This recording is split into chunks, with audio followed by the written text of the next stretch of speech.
বরগুনা রামতলীতে সেতু ভেঙে মাইক্রোবাস খালে পড়ে নিহত ৯ জনের মধ্যে ৭ জনই মাদারীপুরের শিবচরের বাসিন্দা। গতরাতে মরদেহ পৌঁছানোর পর আজ সকালে একই পরিবারের ৭ সদস্যের দাফন সম্পন্ন হয়েছে। তাদের মৃত্যুতে পরিবারের পাশাপাশি শোকের ছায়া নেমে এসেছে পুরো এলাকায়। নিহতদের জানাজায় অংশ নেন শত শত গ্রামবাসী।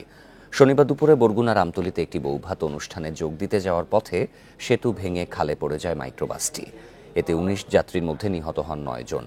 বাকিদের উদ্ধার করে নেওয়া হয় হাসপাতালে। এদিকে ঘটনা তদন্তে ৬ সদস্যের কমিটি গঠন করেছে জেলা প্রশাসন। আগামী ৭ কার্যদিবসের মধ্যে তদন্ত কমিটিকে প্রতিবেদন জমা দিতে বলা হয়েছে। ঘটনা তদন্ত সঠিক তদন্ত দাবি করছি এবং ওই এলাকার ইঞ্জিনিয়ার নেতৃত্বস্থানে যারা আছে তাদের দৃষ্টান্তমূলক শাস্তি এবং বিচারের দাবি করছি।